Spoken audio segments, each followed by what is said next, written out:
antisémitisme qui vient essentiellement d'une partie de la population musulmane qui essaye d'effrayer les juifs dans le meilleur des cas ou dans le pire des cas, qui parfois quand il y a ou un mot d'ordre les tue ou quand il y a des déséquilibrés aussi les tue. Mais on peut voir aussi les choses différemment. Il y a 6 millions de musulmans, il y a 600 000 juifs. Les musulmans, beaucoup travaillent sur les chantiers, ont accès à des explosifs, peuvent avoir accès à des armes à feu. S'il y avait un mot d'ordre pour tuer des juifs, il pourrait y avoir un attentat tous les jours. Non, mais c'est à prendre en compte dans l'analyse. Donc il y a une spontanéité antisémite qui se manifeste quand il y a le conflit entre Palestiniens et Israéliens. Et d'ailleurs, le fait qu'on massacre des juifs entraîne que les juifs dans le monde occidental doivent se dissimuler, enlever leur kippa, parce qu'il y a une minorité musulmane qui est agissante.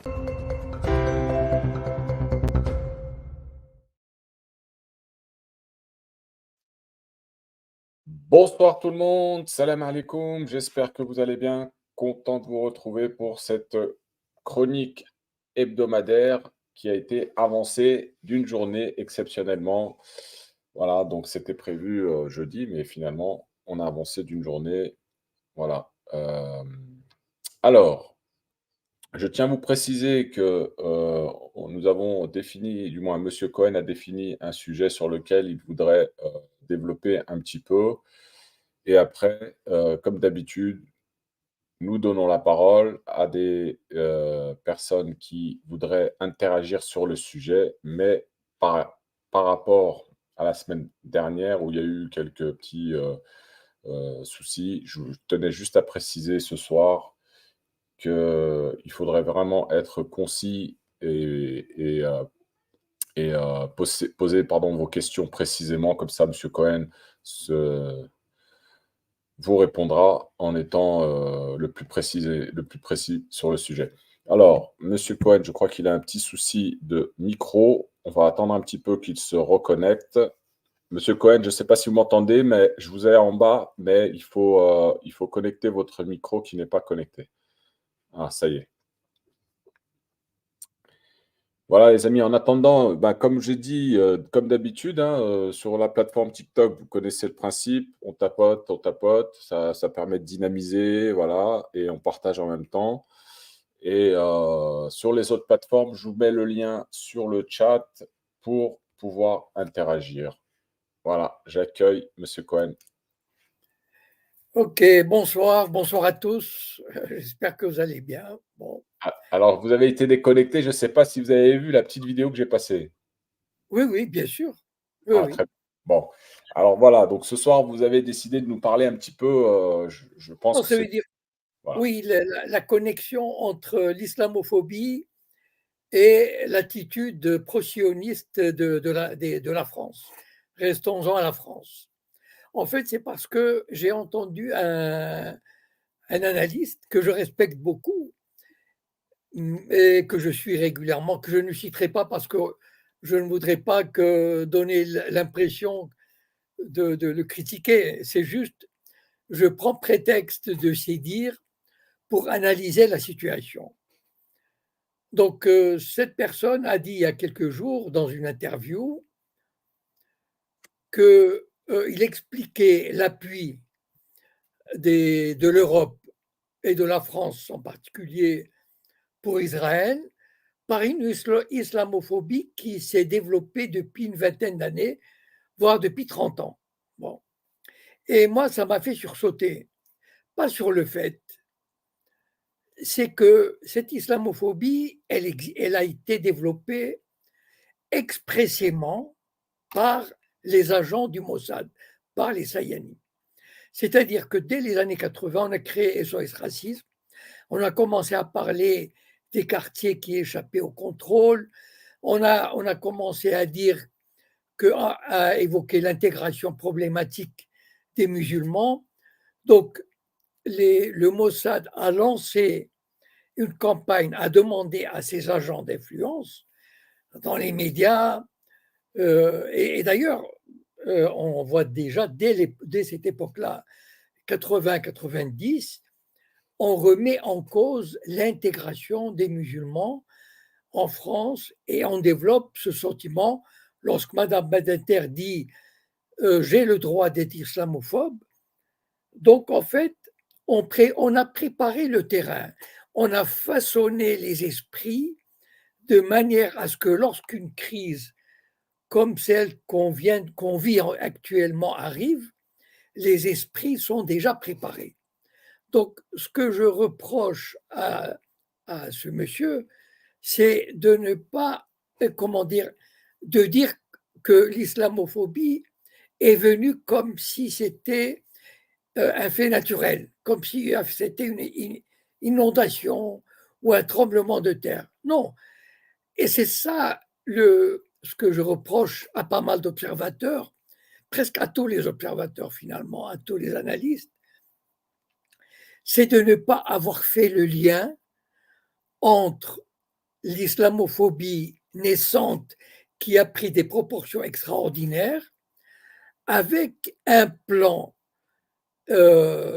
détaillé, conscient, lucide du Mossad de créer cette tendance de manière, le moment venu, à mettre les musulmans en difficulté. Et d'ailleurs, vous voyez bien les résultats que ça donne aujourd'hui.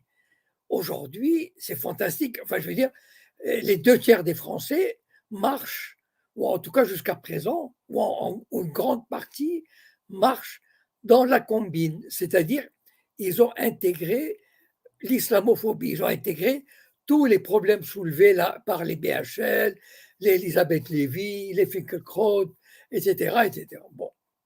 Pourquoi c'est important ce que je dis là? C'est pas seulement de savoir, parce que si ceux qui défendent les Maghrébins, les musulmans, avaient fait une analyse correcte de la situation, ils s'étaient dit, parce que dire l'islam, il y a une islamophobie en France, pour moi, c'est même pas dire la moitié de la vérité.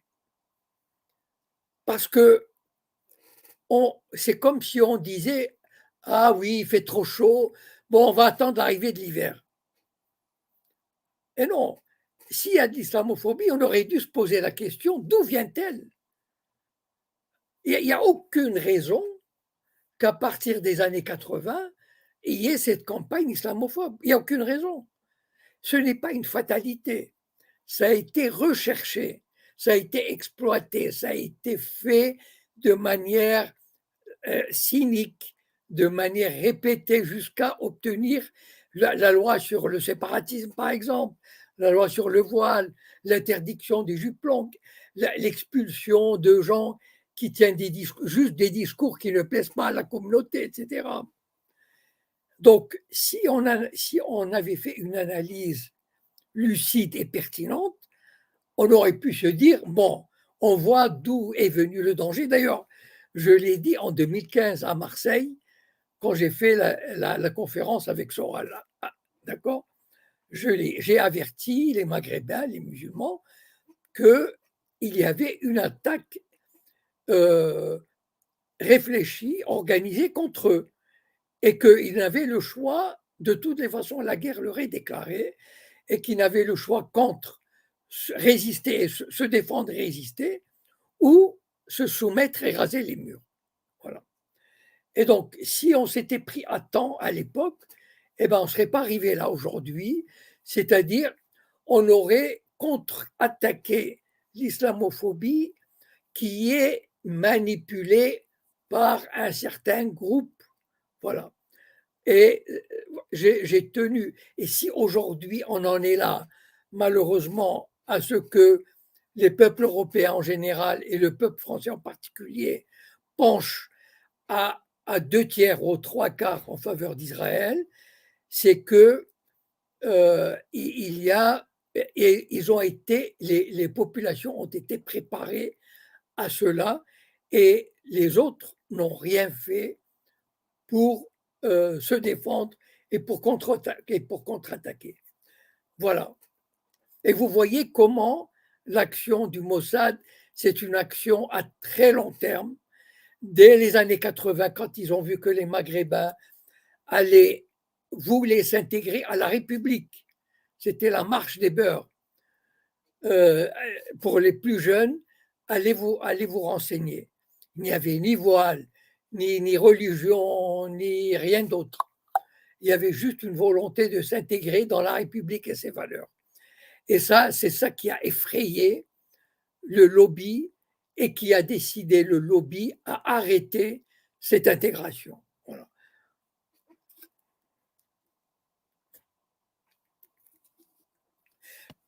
On peut discuter de ça, ou bien maintenant, on peut attaquer les questions sont ouvertes, il n'y a aucun souci. D'accord, très bien. Alors, merci, Monsieur Cohen. Donc, n'hésitez pas, pour celles et ceux qui veulent réagir, comme je l'ai dit tout à l'heure, sur TikTok, vous faites la demande, et sur les autres plateformes, je vous ai mis le lien. Alors, Monsieur Cohen, je voulais vous poser une question concernant, c'est un Oui. peu avec le sujet, et je ne sais pas si vous avez entendu le message de Darmanin pour les musulmans de France récemment. Non, ça dépend lequel. Bah, le dernier en date, je vais vous le passer, comme ça vous allez voir. D'accord. Et alors, hop.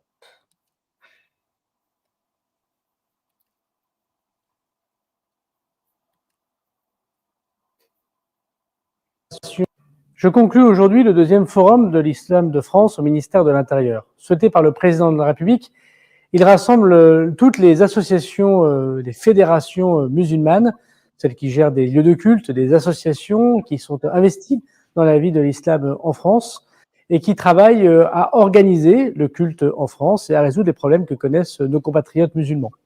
Nous avons réglé déjà beaucoup de problèmes, notamment l'accès aux comptes bancaires des lieux de culte, mais aussi les assurances qui touchent ces lieux de culte.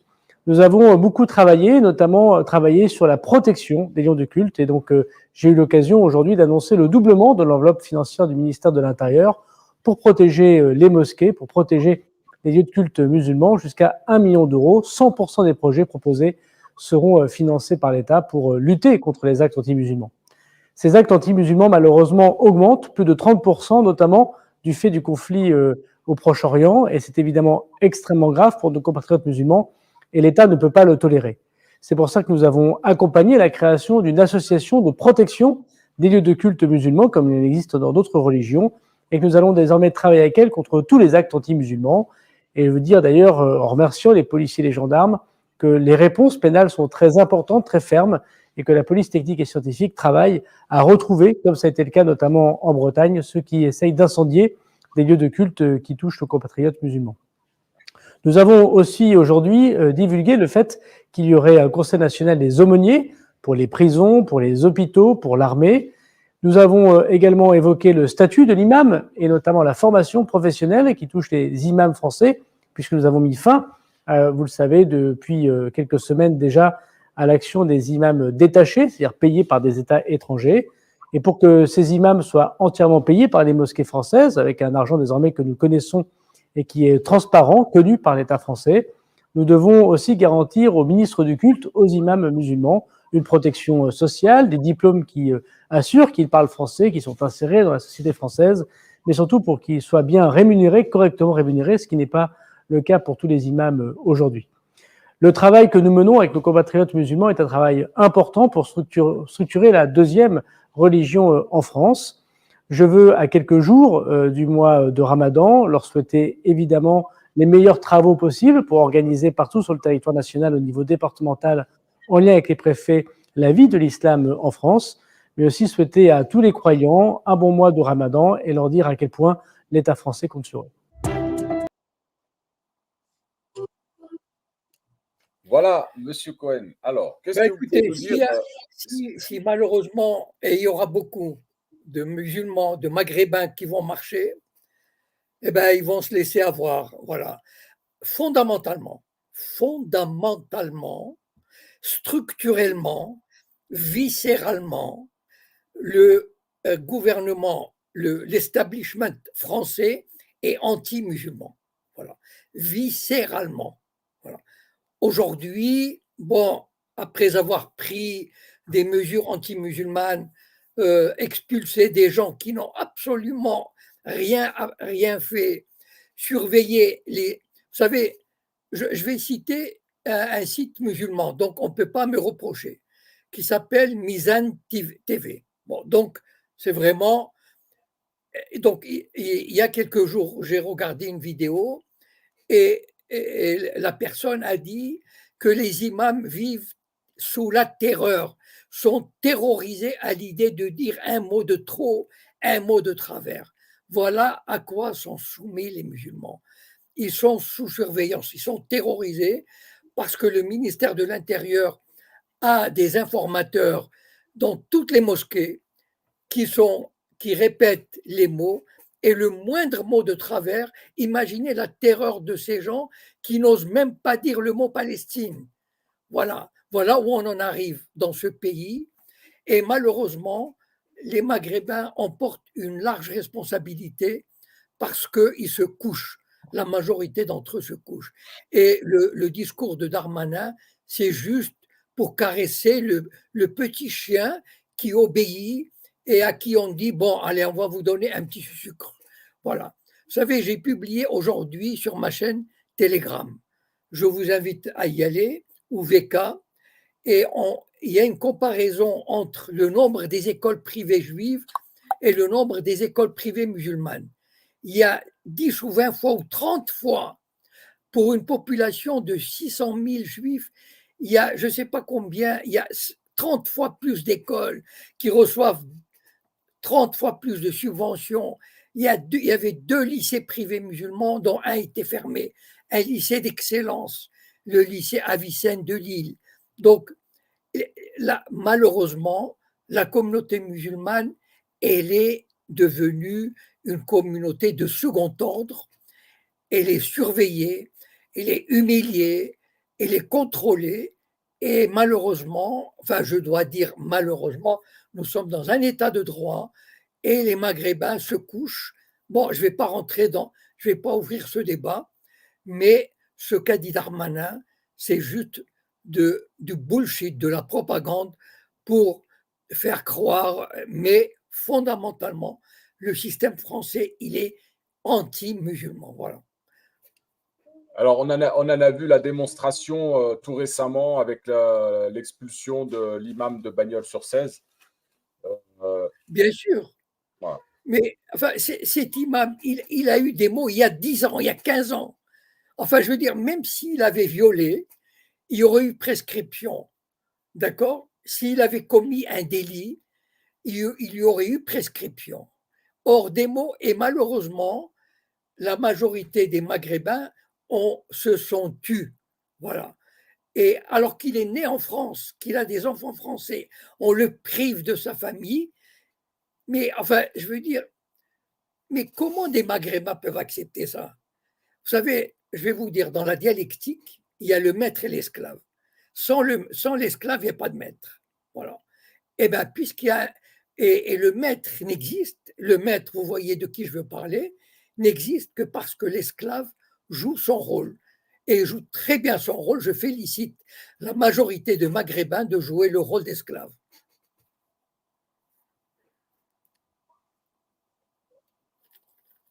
Alors, je vais donner la parole à Discovery qui est avec nous. Bonsoir. Discovery, est-ce que vous pouvez désactiver votre micro?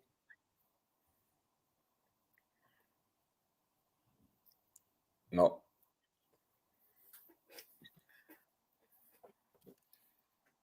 Alors, Discovery, il faut activer votre micro pour pouvoir prendre la parole. Là, votre micro, il est fermé. Monsieur Cohen, donc effectivement, donc Oui.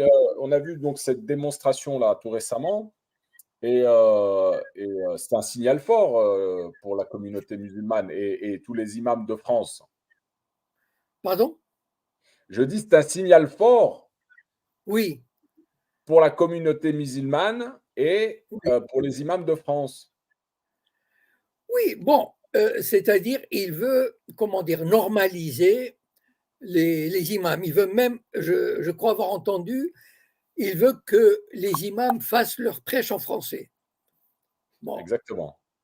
moi enfin, je veux dire, il y a beaucoup de gens, enfin, je veux dire, quand on fait du commentaire, est-ce qu'il va contrôler les juifs quand ils font des commentaires de la Torah dans les synagogues?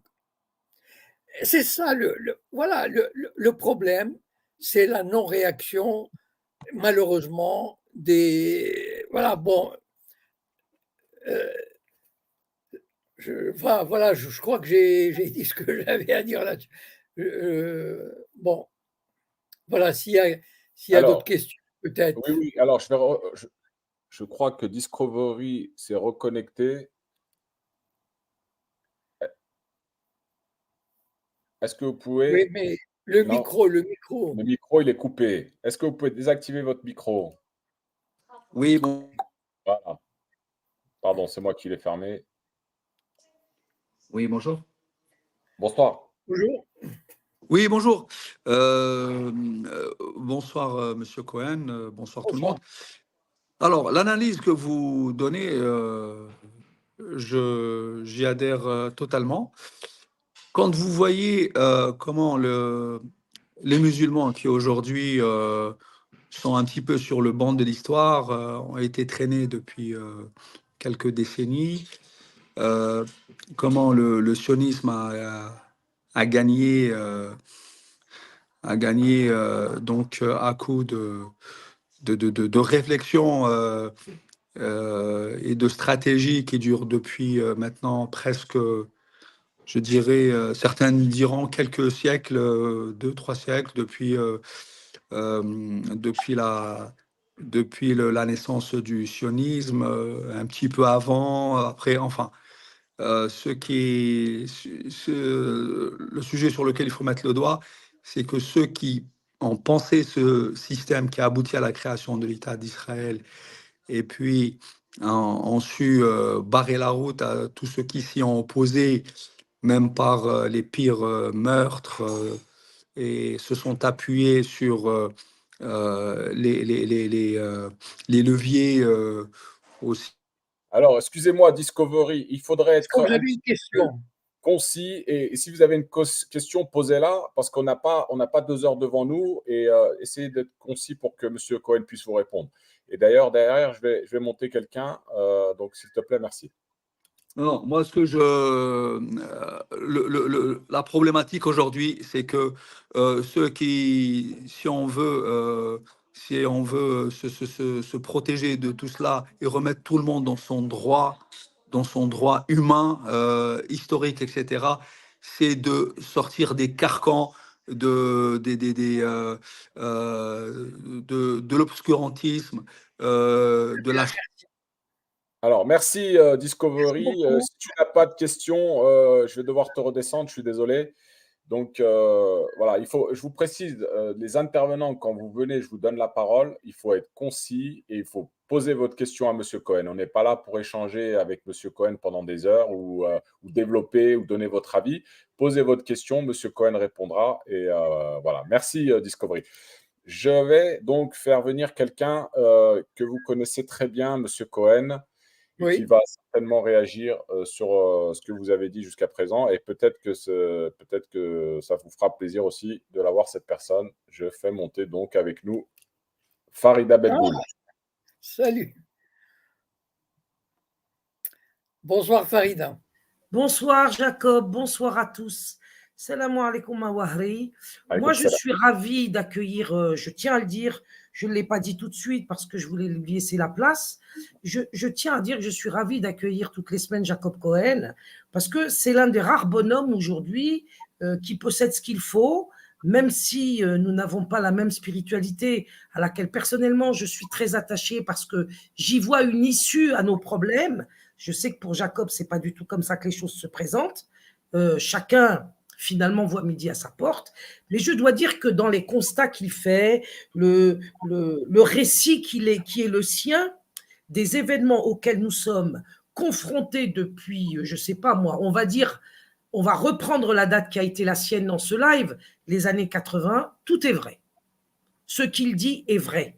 L'islamophobie a commencé dans les années 80, se poursuit en s'aggravant jusqu'au séparatisme, jusqu'à ce séparatisme qui permet d'être l'alibi pour interdire l'école à la maison et ainsi soumettre les enfants au changement de sexe. parce que vous ne le savez peut-être pas, monsieur Jacob Cohen, mais moi qui continue de me battre sur le terrain, j'ai de plus en plus de coups de fil de la part de Maghrébins, d'Algériens, mariés ou non avec des Françaises, qui sont ou non musulmans ou non pratiquants, qui me téléphonent pour me dire que leurs enfants, à 15 ans, 16 ans, 17 ans, rentrent à la maison en leur disant ou en leur disant pas qu'ils vont changer de sexe. C'est-à-dire que nous sommes dans une situation aujourd'hui où les enfants palestiniens subissent ce que nous savons tous et qui peut être résumé par le mot génocide.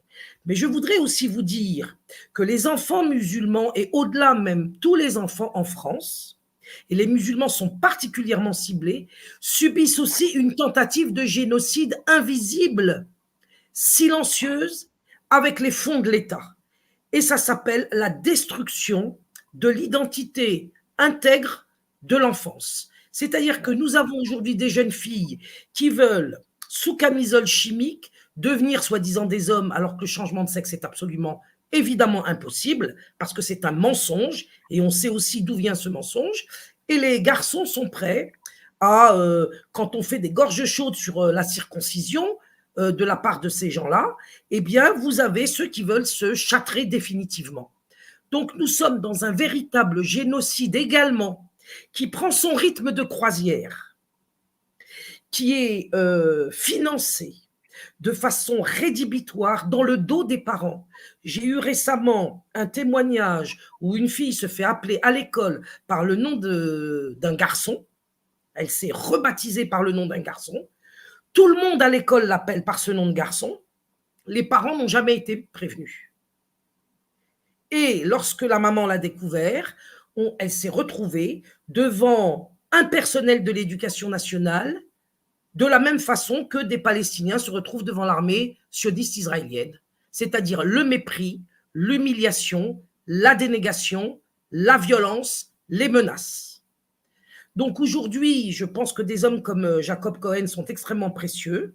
Je ne suis pas certaine que nous allons trouver une issue parce que, en effet, comme le dit Jacob, les musulmans, les maghrébins, en particulier ceux qui les représentent, ce que j'appelle les imams de la République, sont des collabos et des lâches. Et moi, qu'ils se fassent, comment dirais-je, expulser, ça me paraît être un retour du boomerang qu'ils ont bien recherché et qu'ils ont mérité.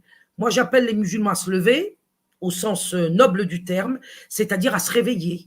Parce que pour l'instant, en effet, monsieur Jacob Cohen, ils dorment, ils sont couchés, les enfants, leurs enfants en font les frais, et quand ils seront vieux, ils seront abandonnés eux-mêmes par ceux qu'ils n'auront pas protégés. Voilà. Je n'ai pas une question particulière à vous poser, je voulais simplement aller dans votre sens et puis apporter un lien, justement, puisque vous voulez le faire, entre l'islamophobie BHL, née dans les années 80, et aujourd'hui le lobby LGBT, qui de concert est en train d'éliminer la jeunesse de ce pays, et en particulier les jeunes musulmans à l'école. Pas que eux, mais en particulier. Non, c'est un aspect important auquel je n'avais pas fait encore attention, c'est-à-dire la soumission, enfin rechercher à soumettre de cette façon-là aussi les enfants des Maghrébins pour les éloigner des parents, de leurs traditions, etc. Tout à fait. Tout à fait. Merci Wahri, je ne veux pas m'imposer, je laisse évidemment la parole à quelqu'un d'autre et je remercie Jacob Cohen et que, Inch'Allah, Dieu le guide.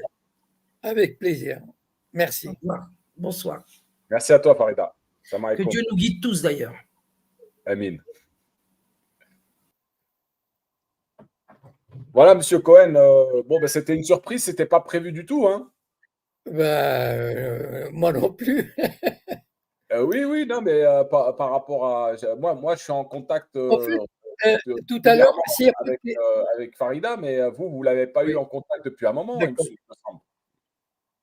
S'il n'y a pas de questions, j'aimerais parler quand j'ai évoqué la personne qui m'avait donné l'idée de parler de l'islamophobie, c'est que j'étais surpris. Alors, c'est quelqu'un qui était dans les services secrets. Et donc, c'est quelqu'un d'un certain âge. Donc, je ne peux pas imaginer qu'il ignorait l'existence des Sayanim, c'est-à-dire de termes même de Sayanim. Et moi, j'ai appris le terme de Sayanim dans les années 90, 1990. Et je vous assure que lorsque j'ai lu des livres sur les Sayanim, etc., la vision de l'actualité était totalement différente.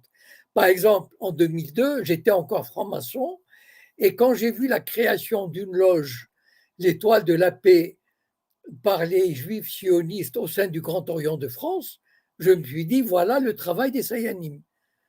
Et je m'interroge, comment ça se fait que cette personne qui a dû quand même, qui devait connaître l'existence des Sayanim, comment ça se fait que l'expression ne lui était pas venue à la bouche? Eh bien, moi, je pense que il y a eu certaines. Vous savez que c'est comme ça, hein, j'étais le premier à introduire le mot de Sayanim dans le vocabulaire en France. Avant, personne ne connaissait le mot. Bon, moi je connaissais, mais à l'époque, il n'y avait pas les réseaux sociaux. Et donc, en fait, je suis sûr et certain qu'il y a des journalistes qui ont rencontré le terme des Sayanim, etc., et qui se sont dit, ouh là là, ça c'est de la dynamite, je préfère ne pas en parler. Et d'ailleurs, je vais vous donner une illustration. Vous savez, quand j'ai publié le livre Le Printemps des Sayanim, il y a une association, j'ai oublié le nom, de Marseille, qui avait souhaité que je vienne donner une conférence. Donc, ce devait être ma première conférence. Et à un moment donné, ça n'a pas eu lieu. Pourquoi? Parce qu'on a discuté au téléphone et ils m'ont dit, cette histoire des Sayanim, quand même, elle est intéressante, mais est-ce que ça ne rappelle pas un peu le protocole des sages du Sion, c'est-à-dire le complot juif pour dominer le monde? Et j'ai dit, mais ça n'a rien à voir. Là, ce sont des faits, les Sayanim existent, il y a j'ai des documents à fournir, etc. Donc, il n'y a aucune contestation. Eh bien, finalement, ils n'ont pas osé m'inviter parce que, ils n'ont pas voulu prendre de risques. Voilà. Et donc, moi, je soupçonne les gens qui ont rencontré l'existence des Sayanim et ils n'ont pas osé l'affronter. Voilà. Ils n'ont pas osé le rendre public. Et malheureusement, pourquoi malheureusement? Vous savez, un jour, j'avais dit, j'ai invité les Arabes et les Maghrébins à étudier la façon de faire des sionistes et de copier sur eux. Il n'y a pas de mal à copier des gens qui sont intelligents et qui savent y faire. Eh bien, si les Arabes, les Maghrébins avaient saisi cette proposition, dès les années 80-90, ils seraient organisés. Parce qu'en fait, c'est une question d'organisation. Voilà. Mais malheureusement, on en reste là. Alors, merci, M. Cohen. Alors, je vais préciser quand même à ceux qui nous écoutent ce soir, je suis désolé, ce n'était pas prévu, effectivement. C'était demain, normalement, tous les jeudis, mais malheureusement, j'ai un impondérable donc on a avancé l'émission à ce soir. Vous pouvez, pour ceux qui sont arrivés en retard, revoir, bien sûr, en différé l'émission.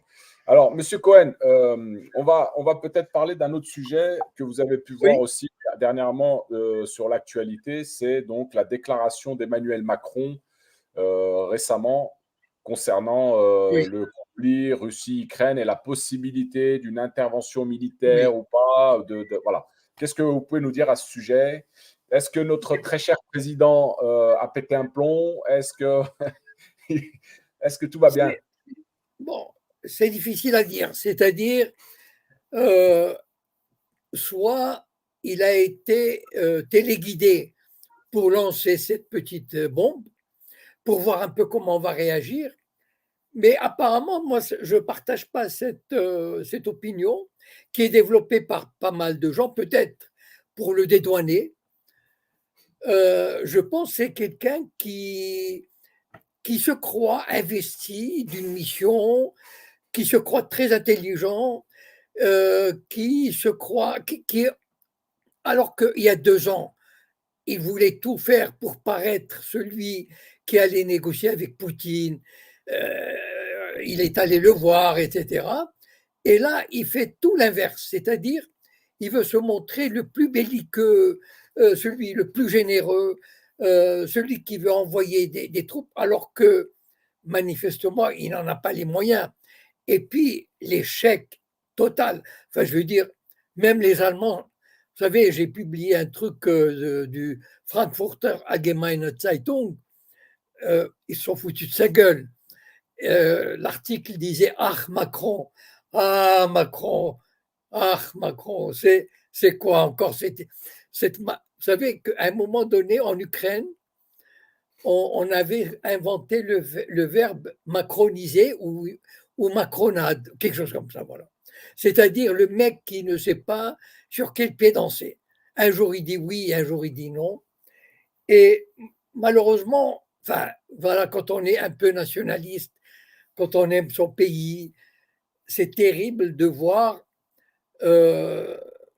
comment dire, la France tellement être dégradée, tellement être humiliée sur la scène internationale par un adolescent psychopathe finalement, en fait. C'est ça le drame. Bon, les Français ont voté pour. Bon, il y a pu y avoir des traficotages, j'en sais rien. Mais en tout cas, et c'est ça le drame. Bon, on a voté pour ce type et comment dire, il est incontrôlable. Voilà. C'est-à-dire, c'est un jeune dans le sens, il n'est pas mûr. Voilà. C'est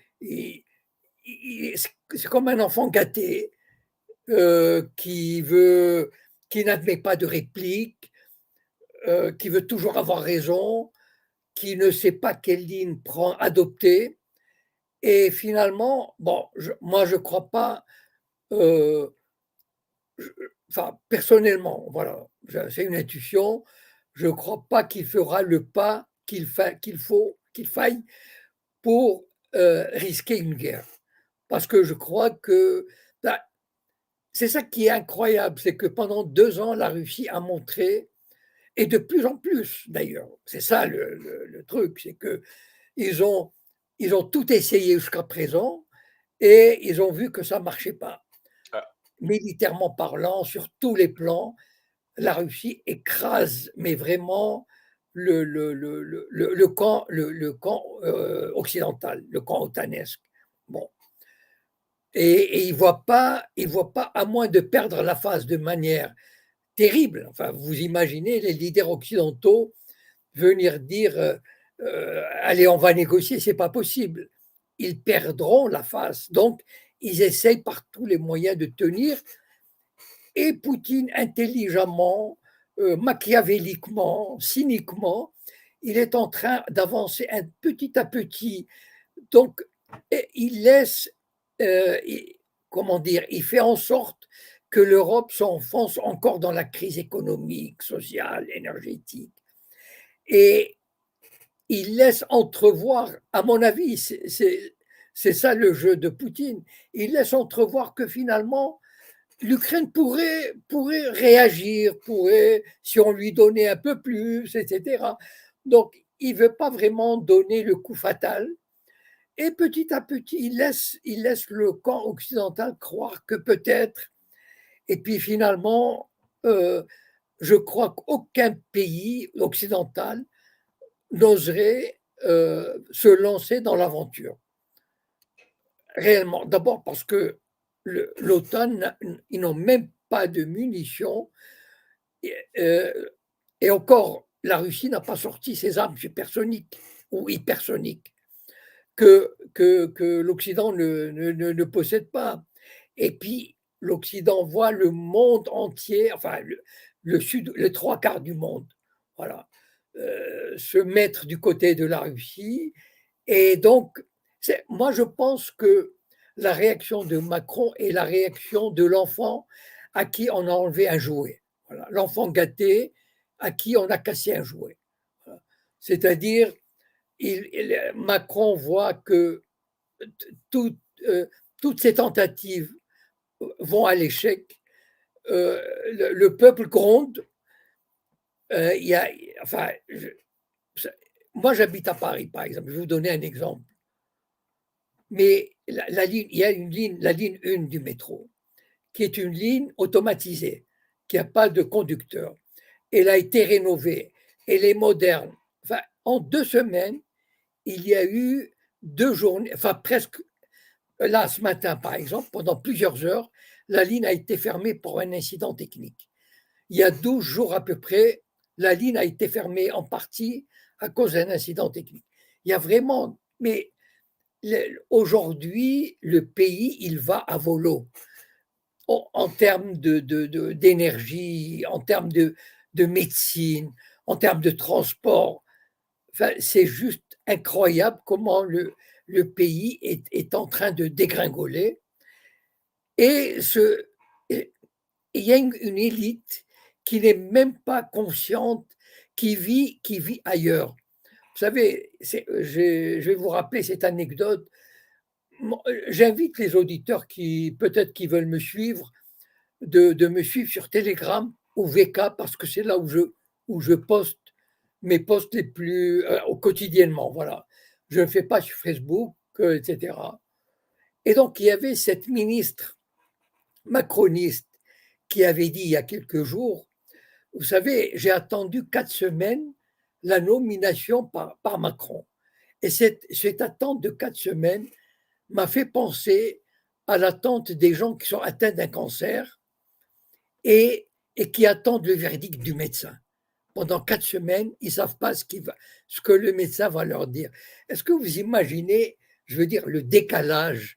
Enfin, moi, j'ai vécu en France, enfin, quelques années dans les années 60, 70. Et après, enfin, même les années 80, t'es quand même. Mais on arrive où là? Enfin, je veux dire, vraiment, on a des ministres, enfin, on appelle ça des ministres, enfin, je veux dire, c'est juste incroyable la dégringolade intellectuelle, économique, spirituelle, enfin. Et donc, on a un président qui représente très bien cette caste et qui, il est frustré de ne pas. Moi, je pense aussi une chose, c'est qu'on oublie peut-être que Macron, il y a des gens qui ont des dossiers sur lui, notamment celui le plus connu, n'est-ce pas? Vous savez à quoi je pense. Et donc, on peut lui faire ou faire dire ce qu'on veut. Voilà. C'est aussi, à part le scandale que je n'ai pas envie de mentionner ici publiquement, mais il avait travaillé chez Rothschild. Il avait fait l'intermédiaire pour, vous savez, ce qu'on appelle les mergers, ça veut dire quand des sociétés veulent s'associer, etc.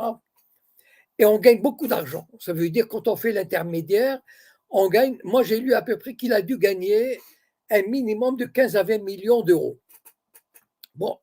Or, ce type ne déclare même pas 1 million. Donc, cet argent, il a dû le planquer quelque part. Donc, il y a des gens qui savent des choses sur lui. Et donc, ils sont capables de lui faire ou de lui faire dire ce qu'ils veulent. Voilà. Et à mon avis, c'est probablement le dirigeant sur lequel on peut faire le plus de pression parce que il a, enfin, sa vie présente. Je pense qu'on peut faire moins pression sur Scholz, par exemple,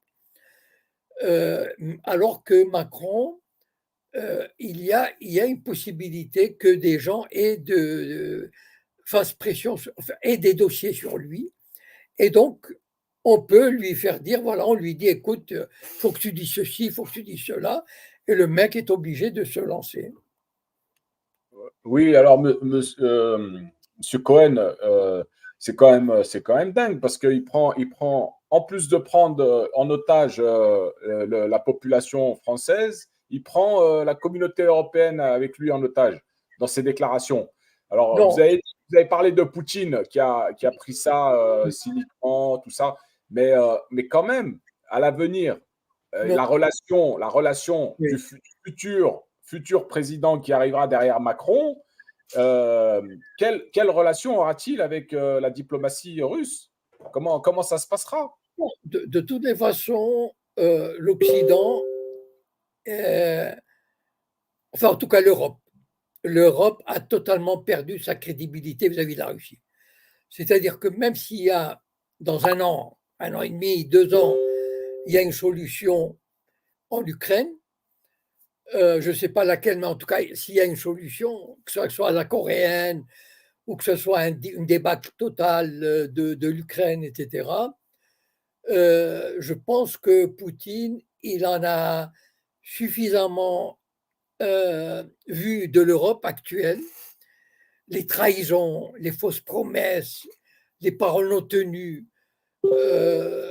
Et donc, finalement, et d'ailleurs, même sur le plan de l'énergie, la vente de pétrole, de gaz, Poutine est en train de construire des oléoducs, des gazoducs qui vont vers l'Est, vers l'Inde, vers la Chine, et est en train de développer tout un réseau donc, pour aller vraiment.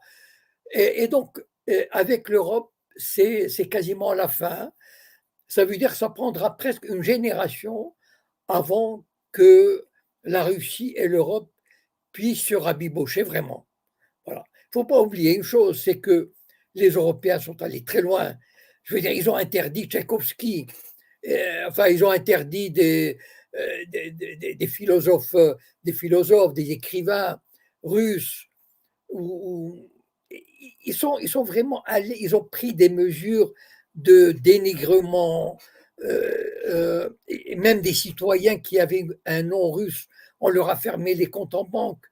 C'est-à-dire que vraiment ils sont comportés parce qu'ils étaient peut-être qu'ils étaient tellement certains qu'ils allaient humilier la Russie, qu'ils allaient vraiment l'écraser. Et donc, ils sont comportés comme des maîtres. Et je pense que même les Russes, enfin d'après ce que j'ai pu entendre, même les Russes qui vivent dans les grandes villes, qui sont proches de l'Occident, comme à Saint-Pétersbourg, etc., ils sont vraiment, ils se détachent, à part une toute petite minorité. Ils ont compris que cet Occident-là, on n'a aucun intérêt à avoir des relations avec lui, qu'il veut notre perte, qu'il est pourri jusqu'à la moelle, et qu'il vaut mieux et qu'il faut attendre qu'il crève, quoi. Enfin voilà.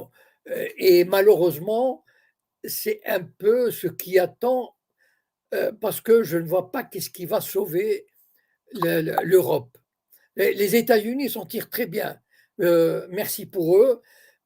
Ils ont enfoncé l'Europe dans la mélasse, alors que l'Europe, je ne sais pas vraiment. Enfin, quand on voit l'état de la France, et quand on parle de l'Allemagne, c'est pire que la France. Ça, ce sont des experts qui le disent. Hein. C'est pas moi. Donc, quand on voit l'état de l'Europe, l'état de la France, et qui ne fait que se dégrader, qui s'enfonce dans la. Enfin, vous savez, vous connaissez comment il s'appelle, Aldostérone, qui habite en Angleterre. Il a dit que en Angleterre aujourd'hui, il y a des îlots de pauvreté qui rappellent le 19e siècle. Il y a des Anglais qui sont malades du scorbut. Est-ce que vous imaginez, je ne sais pas si les jeunes aujourd'hui, ça leur parle, le scorbut. Ce sont des maladies de la pauvreté, du manque d'hygiène, du manque de vitamines, de la famine. Enfin, je veux dire, on régresse à une vitesse incroyable. On n'imagine pas à quelle vitesse on régresse. Et si ça continue, et je ne vois pas qu'est-ce qui va sauver l'Europe. Au contraire, ils sont en train de détruire l'agriculture. On a détruit l'industrie automobile, alors qu'on avait une industrie automobile extraordinaire. Alors, je ne sais pas à quoi sert l'Union européenne, pour qui elle travaille. Voilà. Elle a fait en sorte de détruire l'industrie automobile avec la voiture électrique. Enfin, je veux dire, la France et l'Allemagne régnaient sur le monde, avec l'Angleterre, avec l'Amérique, bien sûr. On est en train de détruire l'industrie agricole, l'agriculture. Donc, enfin, la santé, l'éducation, mais tout va à volo. Et franchement, moi, je ne sais pas ce qui va. Alors que la Russie, tous ceux qui y vont, les reportages, c'est vraiment. La ville de Moscou, elle est magnifique. Tucker Carlson s'est baladé, entré dans des. Enfin, il paraît que c'est une ville fantastique, de 13 ou 14 millions. Vous savez, aujourd'hui, moi, j'aimais beaucoup Paris. Je me souviens dans les années 80, quand je suis revenu ici, je me baladais tous les jours, tous les soirs. Je me disais quelle ville extraordinaire. Et aujourd'hui, quand je marche, ben, c'est vraiment une ville décrépite. Voilà. Enfin, c'est terrible à dire, mais c'est vraiment une décadence accélérée et j'ai l'impression aussi voulue.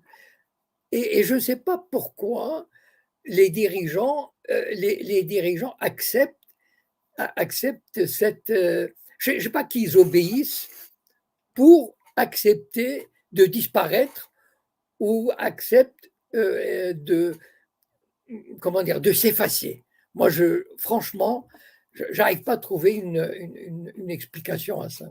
Alors, merci, M. Cohen. On arrive bientôt au terme de l'émission. Je vais donner la parole avec nous sur TikTok à Gabi. Oui. Oui, bonsoir, M. Cohen. Alors, attends, 2 secondes, on ne t'entend pas bien. Bonsoir, M. Cohen. Bonsoir, Altitude. Vous m'entendez bien? Oui, très bien. Vas-y. Bonsoir. Merci de me donner la parole. Très rapidement, M. Cohen, vous parlez de la Russie. Et juste, vous mettez en exergue ce que l'on pense en majorité, c'est-à-dire la suprématie future des BRICS sur le dollar, sur l'économie que l'on peut qualifier d'américano-sioniste, notamment. Moi, je voulais revenir quelque peu sur la question palestinienne, Monsieur Cohen. Oui. Il a été annoncé par le Kremlin une réunion, une invitation plus précisément de Vladimir Poutine, invitation faite au mouvement de résistance palestinien. Oui. Quel serait, de votre avis, et en attendant les résultats de ces rencontres qui vont se passer entre le 29 février et le 2 mars, quelle serait, de votre avis, l'implication future de la Russie dans le renouveau de la Palestine, Monsieur Cohen, s'il vous plaît?